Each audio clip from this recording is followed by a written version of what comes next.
દરિયાપુરની સમસ્યાઓ તો ઘણી છે. દરિયાપુરમાં કોર્પોરેટર લક્ષી કોઈ કામો થતા નથી. તમે વિસ્તારમાં ફરો તો તમને ખબર પડે કે રોડ રસ્તા અને ગંદકી કેટલી વધી ગઈ છે અને પાણી એટલું ગંદુ આવે છે. સવારમાં અને સાંજે બંને ટાઈમ પાણી ખૂબ જ ગંદુ આવે છે અને આ કોર્પોરેટરોના વર્ષે 35 લાખ રૂપિયા બજેટ આપે છે. એક કોર્પોરેટરના 35 લાખ એટલે 4 કોર્પોરેટરના 1.5 કરોડ રૂપિયા થાય. એક વર્ષના 1.5 કરોડ રૂપિયા અને 5 વર્ષના 7.5 કરોડ રૂપિયાની આસપાસ બજેટ આવે છે. એ બજેટ ક્યાં જાય છે એ જ અમને તો ખબર પડતી નથી. હાલમાં અમારા ત્યાં કોંગ્રેસના 4 કોર્પોરેટર છે. હમણાં આગામી મ્યુનિસિપલ કોર્પોરેશનના ઇલેક્શનમાં તમે જોશો તો જે પાર્ટીઓ બીજી છે, જેમ માની લો કે કોંગ્રેસ હોય કે ભાજપ હોય, એ લોકો બહારથી લોકો ઉમેદવારો લાવે છે અને વિસ્તારની અંદર લડાવે છે. સૌથી દરિયાપુર વિસ્તારની અંદર દરિયાપુરના જે લોકો છે, સ્થાનિક કાર્યકર્તાઓ છે, આગેવાનો છે, એ લોકોને પ્રોત્સાહન મળે અને ટિકિટો મળે. જેમ તમે આમ આદમી પાર્ટીની વાત કરી, પણ કોંગ્રેસ એમ કહે છે કે આપ જે છે ભાજપની બી ટીમ છે. આપ ભાજપની બી ટીમ નથી, કોંગ્રેસ ભાજપની બી ટીમ છે એ સાબિત થાય છે. કેમ કે કોંગ્રેસના ઘણા બધા ગુજરાતની અંદર ધારાસભ્યો હતા, 17 ધારાસભ્યો હતા, એમાંથી આજે 10 ધારાસભ્યો રહી ગયા, 7 ધારાસભ્યો જતા રહ્યા. સીજે ચાવડા હોય, અર્જુન મોઢવાડિયા હોય, નરહરી અમીન હોય, એવા ઘણા બધા છે કે અમારા 4 કોર્પોરેટરને તમે ચૂંટાવીને લાવો, પછી તમે દરિયાપુરની હાલત જુઓ, પછી આવતા 5 વર્ષે અમારા કોઈ બી કોર્પોરેટર કામ નહીં કરે, તમને બીજી વાર વોટ નહીં હાલતા ના. ભાજપની બી ટીમ હોત તો અમારા કેટલાક ધારાસભ્ય કે કોર્પોરેટરની પાછળ જે કોંગ્રેસના ધારાસભ્યને 5 કરોડ મળતા હતા, તો દિલ્હીની અંદર ધારાસભ્યને 15 કરોડ આપવા તૈયાર હતા કેજરીવાલના ટાઈમે. આ જે કોંગ્રેસના કાર્યકર્તાઓ છે એમનું એવું છે કે જીતવા પછી એ લોકો આવતા નથી. તમે પોતે એક મહિલા છો, એવા કયા કયા કામ છે વિસ્તારમાં જે કરવા માંગશો? લગભગ 300 મીટરની અંદર જ એમના જ ખાસ કાર્યકર્તા જેમણે એને ખૂબ મહેનત કરીને જીતાડ્યું હતું, એમની સમસ્યા હલ નથી થતી. ખાસ કરીને આ વિસ્તારમાં કોંગ્રેસના સમર્થકો વધારે છે. લાગે છે આમ આદમી પાર્ટી જીતી શકશે કે પછી ભાજપ પણ જીતી શકે છે? ના, એવું કશું નથી. કે આતું એક વખત હતું, એક ટાઈમ હતો એવો કે કોંગ્રેસના સમર્થનો હતા, હું પોતે કોંગ્રેસમાં હતો, પણ એ વખતે કોઈ મજબૂત વિકલ્પ નહોતો.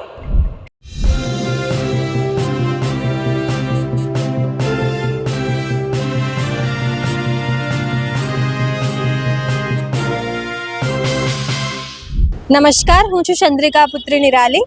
તો હાલમાં ગુજરાતમાં હવે સ્થાનિક સ્વરાજની ચૂંટણીને ગણતરીના દિવસો બાકી છે, ત્યારે અમારી ટીમ હવે વોર્ડ વાઇઝ કાર્યક્રમ કરી રહી છે, ગ્રાઉન્ડ રિપોર્ટ કરી રહી છે, લોકો પાસે જાણી રહી છે કે તેમને શું સમસ્યાઓ છે. આજે અમે આવ્યા છીએ દરિયાપુર વોર્ડમાં, તો ત્યાંના સ્થાનિકો પાસે જાણીએ કે તેમને શું સમસ્યાઓ છે અને શું કોર્પોરેટર તેમને જોવા આવે છે. શું નામ છે તમારું? મારું નામ શેખ હમીદુલ્લા છે. હું આમ આદમી પાર્ટીનો ઉમેદવાર છું દરિયાપુર 21માં. દરિયાપુરની સમસ્યાઓ તો ઘણી છે. દરિયાપુરમાં કોર્પોરેટર લક્ષી કોઈ કામો થતા નથી. તમે વિસ્તારમાં ફરો તો તમને ખબર પડે કે રોડ રસ્તા અને ગંદકી કેટલી વધી ગઈ છે અને પાણી એટલું ગંદુ આવે છે. સવારમાં અને સાંજે બંને ટાઈમ પાણી ખૂબ જ ગંદુ આવે છે અને આ કોર્પોરેટરોના વર્ષે 35 લાખ રૂપિયા બજેટ આપે છે. એક કોર્પોરેટરના 35 લાખ એટલે 4 કોર્પોરેટરના 1.5 કરોડ રૂપિયા થાય. એક વર્ષના 1.5 કરોડ રૂપિયા અને 5 વર્ષના 7.5 કરોડ રૂપિયાની આસપાસ બજેટ આવે છે. એ બજેટ ક્યાં જાય છે એ જ અમને તો ખબર પડતી નથી. આ વિસ્તારના કોઈ બી કામો જે થાય છે ગુણવત્તાવાળા કામો થતા જ નથી. આ વિસ્તારના કોર્પોરેટરોની એવી છાપ છે કે આ 60-40ની ગેંગ છે.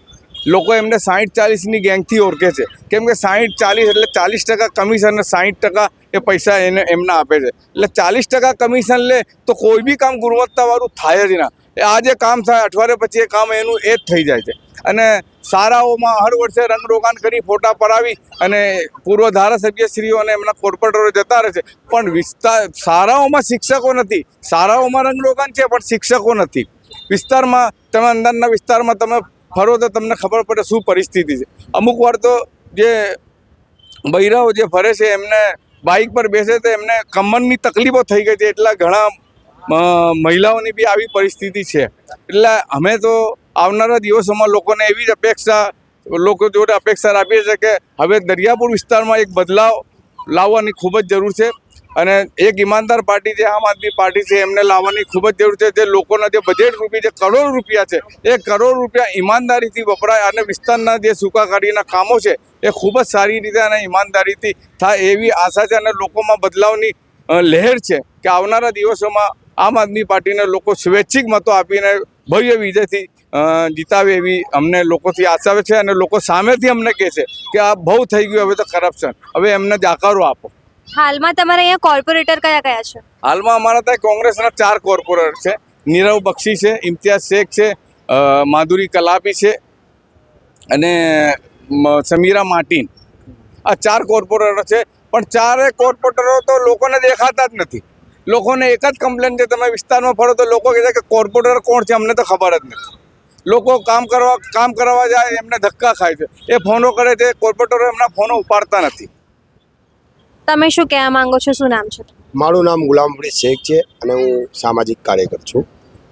દરિયાપુર વોર્ડ 21ની અંદર ઘણી બધી સમસ્યાઓ છે અને ઘણી બધી તકલીફો છે. હમણાં આગામી મ્યુનિસિપલ કોર્પોરેશનના ઇલેક્શનમાં તમે જોશો તો જે પાર્ટીઓ બીજી છે, જેમ માની લો કે કોંગ્રેસ હોય કે ભાજપ હોય, એ લોકો બહારથી લોકો ઉમેદવારો લાવે છે અને વિસ્તારની અંદર લડાવે છે. સૌથી મોટો અમારો મુદ્દો રહે છે અહીંયા સ્થાનિકનો રહે છે, કેમ કે પાછલી વાર બી જે કોંગ્રેસના કાઉન્સિલરો જે જીત્યા છે એ સ્થાનિક નથી, એ બહારના લોકો છે. તો અમારા દરિયાપુરની જનતાની સૌથી મોટી માંગ છે કે દરિયાપુર વિસ્તારની અંદર દરિયાપુરના જે લોકો છે, સ્થાનિક કાર્યકર્તાઓ છે, આગેવાનો છે, એ લોકોને પ્રોત્સાહન મળે અને ટિકિટો મળે.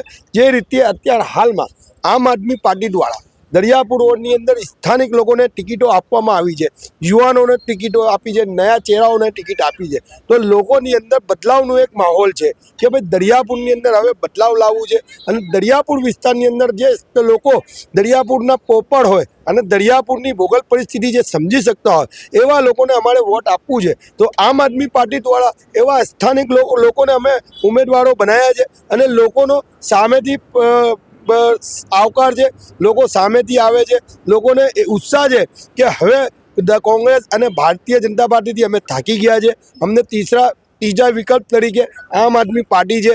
કેમ કે આમ આદમી પાર્ટી એવી પાર્ટી છે કે જે કામમાં માને છે. જે રીતે દિલ્હીની અંદર આમ આદમી પાર્ટી આવી અને દિલ્હીની અંદર કામ કરીને બતાવ્યું, શિક્ષાનું હોય, શિક્ષાનું છે, મેડિકલની અંદર આરોગ્યનું હોય, ઘણા બધા કામો ત્યાં કર્યા છે.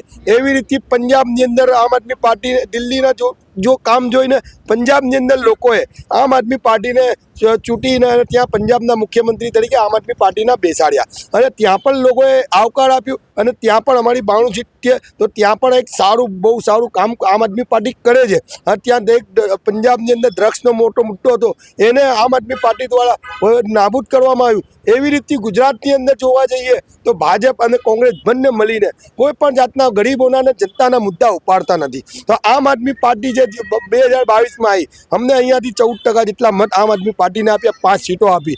એના જોતાં આજે અમદાવાદની અંદર ભારતીય જનતા પાર્ટી અને કોંગ્રેસને જાકારો આપીને લોકો આજે આમ આદમી પાર્ટી તરફ જોડાઈ રહ્યા છે. અને આમ આદમી પાર્ટીના જે ઉમેદવારો છે એ કોઈ કરોડપતિ નથી, એ કોઈ નેતાઓના પુત્રો નથી કે કોઈ નેતાના કે કોઈ આગેવાનના એવા કોઈ પોલિટિકલ બેકગ્રાઉન્ડ ધરાવતા નથી. આમ આદમી પાર્ટીના જે ઉમેદવારો છે એ સામાન્ય લોકો આમ આદમી પાર્ટીના ઉમેદવારો છે અને એ લોકોને આજે ગરીબ પ્રજા દરિયાપુરની અંદર મિડલ ક્લાસ વધારે હોવાથી એ લોકો એ મિડલ ક્લાસમાંથી આવતા હોવાથી એ લોકોની સમસ્યાઓને અને એ લોકોની વાતોને એ સમજી શકે છે, એમની વાતોને વિચારી શકે છે. એટલે દરિયાપુરની જનતાએ આજે આમ આદમી પાર્ટીના લોકો ઉપર ભરોસો મૂક્યો છે અને આગામી દિવસોની અંદર આપ જોશો કે દરિયાપુરની અંદર આમ આદમી પાર્ટીની ભગ્ય રીતથી દરિયાપુર વોર્ડની અંદર પેનલ ચોક્કસ અમને એટલી ખાતરી છે કે દરિયાપુરની જનતા આમ આદમી પાર્ટીને પેનલ જીતાડી છે. ચોક્કસ આમ આદમી પાર્ટીના 4 કોર્પોરેટરોને જીતાડી અને આમ આદમી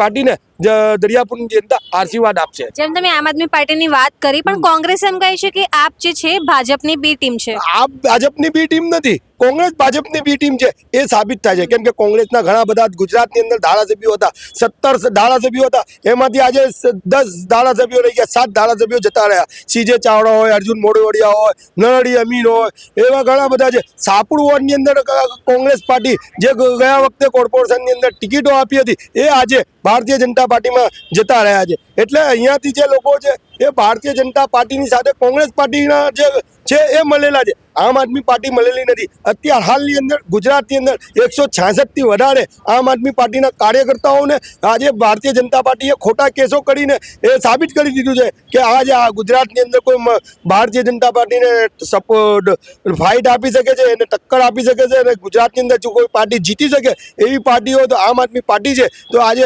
ડરાવવાનું કામ ભારતીય જનતા પાર્ટી કરી રહી છે. પણ આમ આદમી પાર્ટીનો કાર્યકર્તા ના કોઈ સી ડરા હે, ના કોઈ સી ઝુકેગા, ના ડરેગા, ના ઝુકેગા. બસ આમ આદમી પાર્ટી જનતાની સાથે રહેશે અને જનતાની વચ્ચે જનતાના કામોને લઈને જનતાના કામો કરવામાં કટિબદ્ધ રહેશે. તમારું શું નામ છે? મારું નામ છે શેખ અબ્દુલ રહેમાન.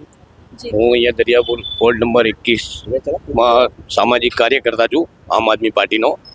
અમારી શુભ ઈચ્છા એવી છે કે અમારા જે 4 કોર્પોરેટર છે તે ચૂંટાવીને આવે. અમે જનતાથી વાદો કર્યો છે કે અમારા 4 કોર્પોરેટરને તમે ચૂંટાવીને લાવો, પછી તમે દરિયાપુરની હાલત જુઓ. પછી આવતા 5 વર્ષે અમારા કોઈ બી કોર્પોરેટર કામ નહીં કરે તો અમને બીજી વાર વોટ નહીં હાલતા. ના અમે પૈસાથી વોટ ખરીદવાના છીએ, ના અમે કોઈને લાલચ આપવાના છીએ. અમારું મેઇન મકસદ છે કામ મેન છે. એ જ અમારું મેઇન કામ છે. જે તમે હમણાં સવાલ કર્યો ભાઈને કે આ ભાજપની બી ટીમ છે, તો ભાજપની બી ટીમ હોત તો અમારા કેટલાક ધારાસભ્ય કે કોર્પોરેટરની પાછળ જે કોંગ્રેસના ધારાસભ્યને 5 કરોડ મળતા હતા, તો દિલ્હીની અંદર ધારાસભ્યને 15 કરોડ આપવા તૈયાર હતા કેજરીવાલના ટાઈમે, તો બી નહીં ગયા. ને કેજરીવાલને જેલમાં નાખ્યા તો બી અમારા કોઈ બી ધારાસભ્યને તોડી નથી શક્યા. એવું મારી અપેક્ષા છે કે અમારા કોર્પોરેટર જીતીને આવે ને દરિયાપુરમાં 5 વર્ષ કામ કરીને બતાવે કે આ 75 વર્ષનો રેકોર્ડ અમે દરિયાપુરનો તોડી નાખીશું. તમારું શું નામ છે? મારું નામ સફવાન છે. હું આમ આદમી પાર્ટીનો કાર્યકર્તા છું અને મારી વાઈફને આમ આદમી પાર્ટી દરિયાપુર વોર્ડમાંથી ટિકિટ મળી છે. અને આ જે કોંગ્રેસના કાર્યકર્તાઓ છે એમનું એવું છે કે જીતવા પછી એ લોકો આવતા નથી. સૌથી પહેલાં તો એમનું ફોન લાગતો જ નથી. એના ઓફિસ ઉપર મળે ના આપણે ફોન કરીએ તો એ લોકો ફોન ઉપાડીએ. આપણી અપેક્ષા એ છે કે તમે દરિયાપુર વિસ્તારમાં આમ આદમી પાર્ટીનો લાવો તો આપણે પ્રોપર કામ જ કરવાનું. આપણા જેટલા પણ કાર્યકર્તા છે, આપણા જેટલા પણ ઉમેદવારોના નામ ડિક્લેર થયા છે એ લોકો કામ જ કરવા માટે આવ્યા અને આપણે કામ જ કરવાનું આ વિસ્તારની અંદર. જેમ તમારા વાઈફને પણ ટિકિટ મળી છે, પણ જોવા જઈએ તો 30 વર્ષે તો ભાજપનું જ શાસન છે ગુજરાતમાં. લાગે છે જીતી શકશે એમ? એ તો મેમ એવું હોય કે કામ બતાવવું પડે જનતાને અને જનતાનું વિશ્વાસ જીતવું પડે. મેન ડિપેન્ડ જનતા ઉપર છે અને અમે લોકો જનતાનો વિશ્વાસ જીતીશું, મહેનત કરીશું એના પીછે ને અમે કામ કરવાનું જ છે. અમારે ખોટા વાદા નથી કરવાના. અમારે કામ કરીને જનતાને બતાવવાનું છે કે અમે અહીંયા દરિયાપુર વિસ્તારમાંથી જીતી શકીએ છીએ.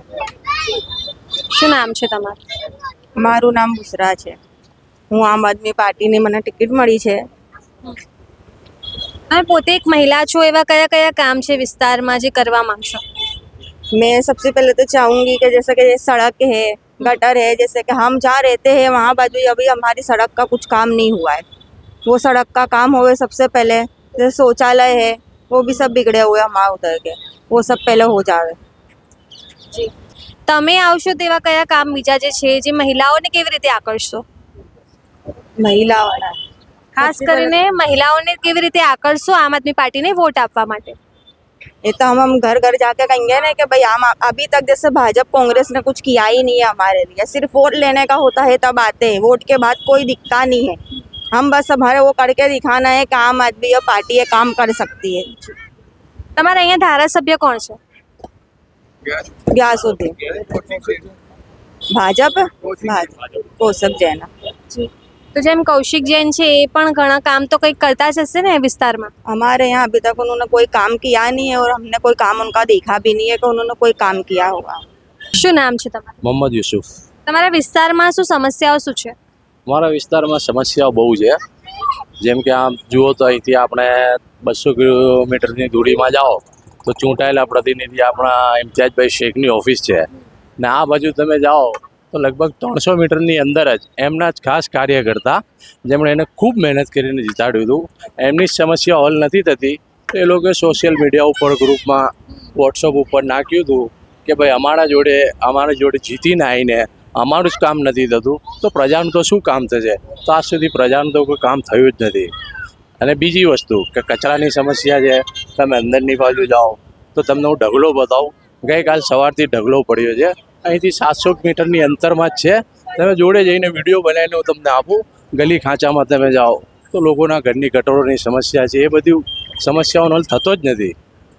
આપણા જે પ્રધાનમંત્રી છે એમ કહે છે કે ગરીબોની સરકાર છે. આપણા પ્રધાનમંત્રી જે કહે છે ને એનાથી ઉલટું જ થાય છે આખું. એ કહે છે કે ગરીબોની સરકાર છે, પણ એકચ્યુઅલમાં સરકાર તો અમીરો માટે છે. ગરીબોનું તો ખૂન ચૂસાય છે. અમીરોને લોન આપીને માફ કરીને વિદેશો મોકલાવી દેવામાં આવે છે. ગરીબોને ટેક્સમાંથી તોડવામાં આવે છે. તમે જુઓ કે આપણે બેંકમાં જાઓ તો ટ્રાન્ઝેક્શન ઉપર તમારે ચાર્જ લાગે, એ ગરીબ મધ્યમ વર્ગના ચાર્જો લાગે છે. બીજા ઘણા બધા એવા ચાર્જીસ છે જે ગરીબો જ પીચાય, એમાં ઊંધું થાય છે, એમનું જ ઘર ઊંધું થાય છે. બાકી અમીરોને તો કોઈ ફરક પડતો નથી. એ લોકોને તો માટે સરકાર છે જ. ખાસ કરીને આ વિસ્તારમાં કોંગ્રેસના સમર્થકો વધારે છે. લાગે છે આમ આદમી પાર્ટી જીતી શકશે કે પછી ભાજપ પણ જીતી શકે છે? ના, એવું કશું નથી. કે હતું એક વખત હતું, એક ટાઈમ હતો એવો કે કોંગ્રેસના સમર્થનો હતા. હું પોતે કોંગ્રેસમાં હતો, પણ એ વખતે કોઈ મજબૂત વિકલ્પ નહોતો કે કોંગ્રેસની સામે કોઈ મજબૂત વિકલ્પ હોય કે જે ભાજપને હરાવી શકે. આ વખતે જે છે તો મજબૂત વિકલ્પ આવી ગયું છે. આની વચ્ચે વિકલ્પો આવ્યા, પણ એટલા મજબૂત વિકલ્પો અમને મળ્યા નહીં. હવે અમને મજબૂત વિકલ્પ મળ્યો છે કે જે કોંગ્રેસ કે ભાજપને હરાવી શકે છે. કોંગ્રેસ તો હરાવી જ નથી શકતી. કોંગ્રેસ તો દિવસે દિવસે ડાઉન થતી જાય છે. 30-35 વર્ષથી તમે જુઓ તેમના ધારાસભ્યો ઓછા થતા જાય છે, એમના કોર્પોરેટો ઓછા થતા જાય છે. ને રાહુલ ગાંધી પોતે આવીને બોલીને ગયા છે કે ગુજરાતની અંદર ટોપના લીડરો જે છે એ ભાજપ જોડે મળેલા છે, એમનું સેટિંગ છે. તો જેમ તમે અહીંના સ્થાનિકોની પણ વાત સાંભળી, અમે આમ આદમી પાર્ટીના જે ઉમેદવાર છે એમની સાથે પણ વાત કરી, અમે કોંગ્રેસના જે કોર્પોરેટરો છે કે કાર્યકર્તાઓ છે એમની સાથે પણ વાત કરવાનો પ્રયાસ કર્યો, પણ તે લોકોએ વાત નથી કરી. તમે આ તમામ મુદ્દે શું વિચારો છો અને દરિયાપુર વોર્ડ વિશે શું વિચારો છો, જરૂરથી અમારા કમેન્ટ બોક્સમાં કમેન્ટ કરજો. અત્યાર માટે બસ આટલું જ. અમદાવાદથી સહયોગી સંદીપ સાથે હું નિરાલી.